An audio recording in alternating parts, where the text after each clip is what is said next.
It was the winter of 2016, right? So it was the rough one. And there was a gentleman in town who had a home that he would let people stay at. And it wasn't like high class by any means, right? Like it had some rough stuff happening there. But when push came to shove, if you were homeless or on the streets in Union County, like he'd let you stay there. And he was pretty kind, and you know, there was stuff going on or whatever that's besides the point. Like people weren't freezing to death necessarily. So I think we all know the story. The house burned down, tent city went up. That all came to an end. It wasn't working for the community. And that gentleman passed away in his car. And after helping people for however long he did. So we're talking about this at this advisory council meeting, and we have this little bit of money, and they're like, well, what if we did something? The transit, Northeast Oregon Transit, was like, well, what if we had a warming station here? We found out that we couldn't just open the doors of the bus station. Insurance, police, everyone was like, that seems a little unruly. But we had this idea now. So that committee kind of just like gave me the go-ahead to start working on this project. So we did a bunch of research. I went and visited the Hermiston Warming Station and the Hood River Warming Station. I got volunteered, trained there. I emailed other warming stations and homeless shelters and talked to tons of people who had experience in this kind of stuff. All we needed was a location, and we could not find one for anything. And then the Zion Lutheran Church, about mid-January of last year, said, well, you can come up here. You can use our room and you can try and have, be this resource. So the city was okay with it. It took a little bit of communication and these are our rules. We'll be really good. We promise. And so we opened up February 1st. And we were open for 2 months, and we served 42 individuals, a total of 263 nights. We had volunteers there, 2 volunteers at all times. We had food available, we had sleeping bags, socks, shoes, and just really being a resource for those in our community, who were stranded. Or and just didn't have, when people don't have a lot of options, and your back's against the wall, it's really awesome to have a place to go where people are just kind and like, okay, what can we do to help, So some of our guiding principles in this are that we're going to treat everybody with kindness and respect. And when you treat people with respect and assume positive intent, and, people become kind of the best version of themselves. And we had a great year. I mean, there was, we were worried about drugs and violence and, and it just, that stuff didn't come to fruition. We also decided that we were going to try and be a pathway for people. So we have a lot of service providers and professionals and nurses and CNAs, community health workers that volunteer at night. So those same superheroes who are out saving lives during the day are giving up their nights to volunteer at the warming station, which is pretty awesome, And so we try to make sure we have resources on hand and we're available for whatever it is people need, whether it's 12-step recovery, self-help, mental health services, that kind of stuff. We try to make sure that we have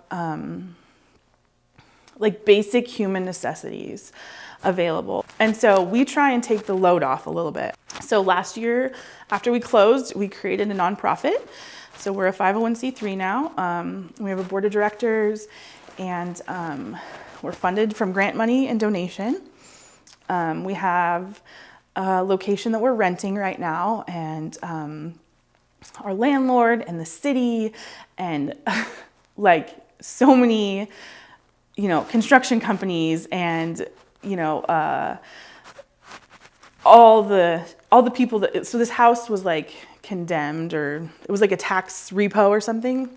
So the house got renovated over the summer, and like all these organizations showed up to help. You know, we had like juvenile probation bring in juveniles to come do community service, and we had you know, we had people donating stuff and people donating labor and people doing work, and we got this place ready to open. I'm like a volunteer at night, and then I do a lot of like the footwork stuff during the day, and I get paid for my day stuff that I do through grants. And so they recently kind of deemed me director, which sounds really like authoritarian to me. So, but it's really cool, you know. So I get to be there and help with all of this. And we have been open for about almost 2 months now, right? Like, yeah, almost 2 months now, and we've been open every night. And we've had from like 8 to 15 people every night, and we've had families and little old ladies and young men and older men and everyone in between coming and utilizing our resources. And it's gone pretty good. It's a little busier this year than it was last year, so we're like, oh, growing pains, right? But so far we've had a family that came to stay with us for a while that is in secure, stable housing now. We've had another couple that came to stay with us, and they got a place, and you know, and we were there when they needed us. We've had like last year, so we had those 42 individuals. You know, probably like half of them were just local people that, you know, needed help, because everyone was a little worried, like, oh my gosh, all the travelers are going to come and be like, I'm going to stay here. But typically travelers who know what they're doing don't come to Eastern Oregon in the middle of winter, A. And B, we did get some people traveling through, but they usually moved on.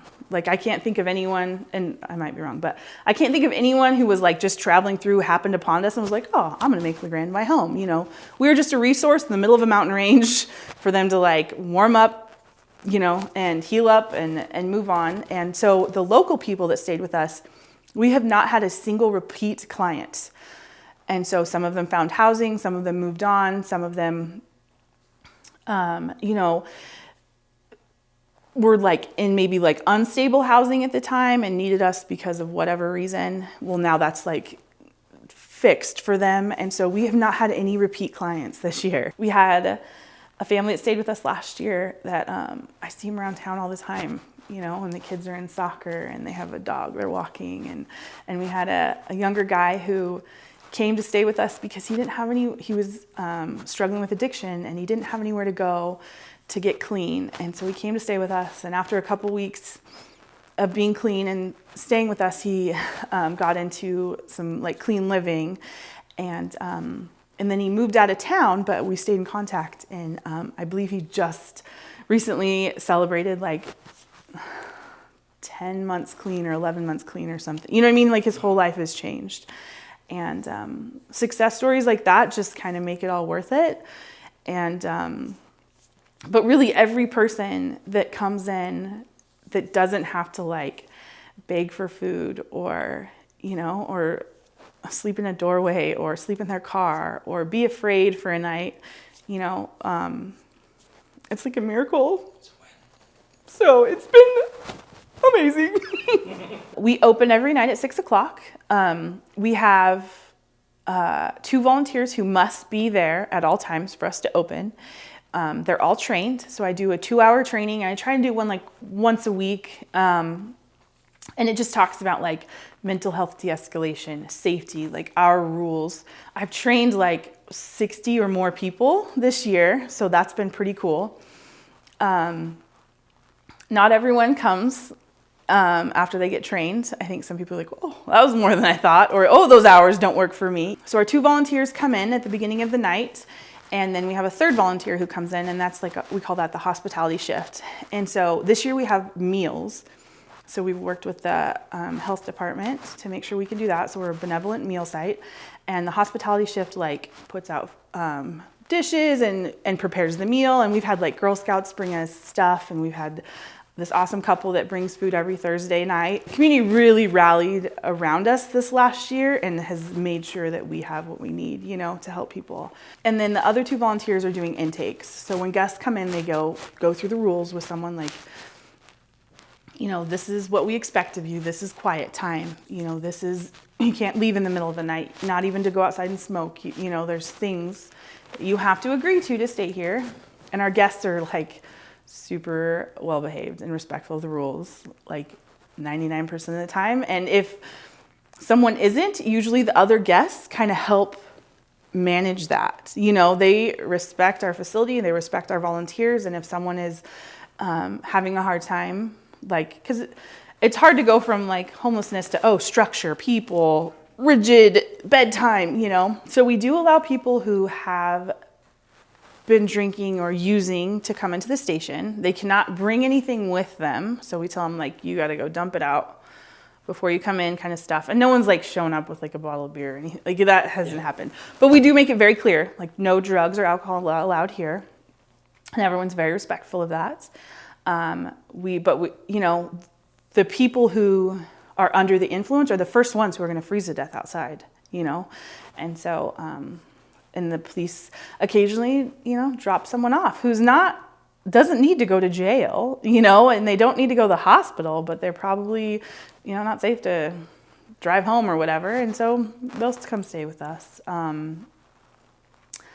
We separate men and women. We have a family room. If a family comes in, they have a little special space, and we have stuff, if someone shows up, I tried to think, if a mom shows up with some kiddos and they have nothing, what do we need to get them through the night? So we have some diapers and cots and a playpen and some clothes and blankets and stuff. And then of course we'd be able to advocate for them the next day. We have this great natural consequence of if anyone's unwilling to comply to this structure we've created, we can be it's really cold outside. It's probably easier for you to just get through the night, follow what we're asking and not sleep outside. And most people are reasonable, and they're okay, yeah, that's a good plan, I think. As you can imagine, there were some neighbors who were you're doing what in our neighborhood, And they were concerned that we were going to bring just all the homeless people, right? Sure. And it's valid. So we listened and we came up with solutions as best we could. The data and our experiences, there's already homeless people in the neighborhood, right? Behind where we were living, there's this area where homeless people were making space to sleep at night, So they're already kind of there. And so that was kind of our thought about that. And so if we take this population that's already so much in our community and we remove the level of desperation they have. So if I have somewhere to sleep at night, I no longer need to break in to survive. I no longer need to steal to eat, And so, so we try to remove the desperation from people, bring people inside, connect with them, let them feel heard, let them feel some love, give them some responsibility, and our guests are really awesome about that, we say, you gotta go in the morning, you have to get out of the neighborhood, be respectful of people in the neighborhood. We really tell our guests, no loitering, you cannot come back here during the day when no one's here. And for the most part, they follow what we suggest. A lot of people are oh no, we really want to help homeless people, but I don't want you to do it by my house. Sure. Understandable, but everywhere is by someone's house, right? Sure. So we settled with the location we have, just because it's kind of centrally located, and we tried to problem solve as much as possible, and all the neighbors have my phone number, my personal phone number, so if they see someone loitering or they have a problem, they are encouraged to call us, and we are just solution-based, and if, homelessness and mental illness and addiction comes with a lot of fear right? Because what we see is like media, and we see what Portland's homeless population looks like, and we see it everywhere, and panhandling and high concentrations and desperation that turns into, you know, violence or whatever. And luckily we have a smaller population, and so it's easier to make it like less scary, you know, and mental illness doesn't have to be a scary thing. You know, addiction doesn't have to be a scary thing. Of course we have boundaries. Of course we want to be safe. Of course, you know, it's important to be cautious and respectful of the dangers out there. But a lot of the homelessness concern is stigma and fear, and one situation creating like ripples of fear and people that aren't scary. You know, I sleep at the warming station a lot, and I hang out there a lot, and I spend a lot of time with homeless people, and I've rarely felt fear or been disrespected or felt like I, you know, shouldn't be doing this because this person doesn't deserve this, you know. I have little old church ladies who come in and volunteer, and it's the highlight of their week. You know what I mean? Like, and if they can whip these guys into shape, you know. I have young college students who come in and work on their papers at 3:30 in the morning, and then help our guys get ready for the day, and it's been fine. We have super like safety protocols and backup plans and emergency procedures and Narcan on site, but none of that stuff's had been implemented as of yet. But we'll keep training and make sure that people know, just in case. But I find the fear excessive and unnecessary. And honestly, like some of the fear of the homelessness has caused people in our community to treat me specifically terribly in a way that I've never been treated by any homeless person. And so, you know, so fear does something to us, right? And through education and connection, that's how we resolve that, I think. So the warming station is really just about keeping people warm and safe at night. I mean, we could be 24 hours a day, we could expand, but we're just not there yet. You know, all things take time to grow. I think a homeless shelter is a more consistent resource. Like, everyone has to take most of their stuff with them during the day. They can't stop back by. They can't, you know, utilize us as that kind of resource. Maybe someday, like, I have dreams of a full-time, year-round homeless shelter with transitional housing, and, you know, but we're not there yet. And so most warming stations or cooling stations, like some places have cooling stations because weather is like harsh, you know, it's unrelenting, and you can't just avoid it if you don't have anywhere to go. And so that's our primary like purpose, is to prevent loss of life and injury from weather, extreme weather. So we are technically like a temporary emergency shelter. So then at this point, your intent is just to operate during the cold season. Yep. Okay. Yeah, I mean, we're really like hoping for a 4-month window. We're approved for 3 months, you know, and then we'll get another 30 days, hopefully at the end. So from November 15th to March 15th is our goal.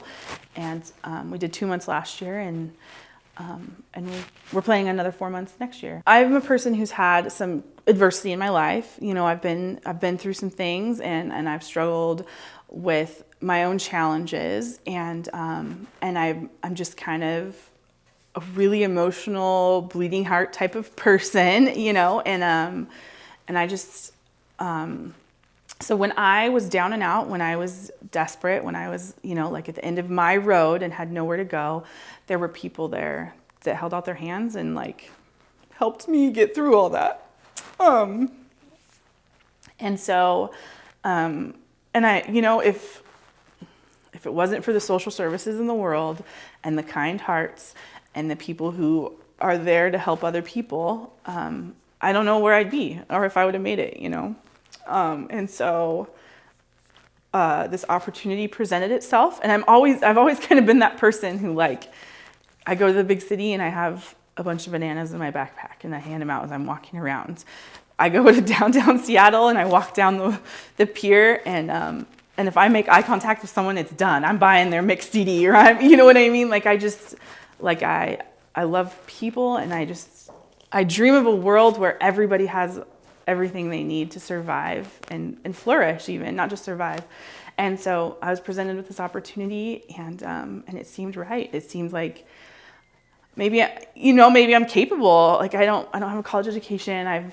Haven't achieved much in my life other than like rebuilding and being a mom and trying to help people who were where I was at. And this neat opportunity to make a difference in the community that was so awesome to me, presented itself. And so, and I've been super supported. Like, I am not in this alone by any means. There are people who have been mentoring me and guiding me and helping me through all this. There's, tons of support.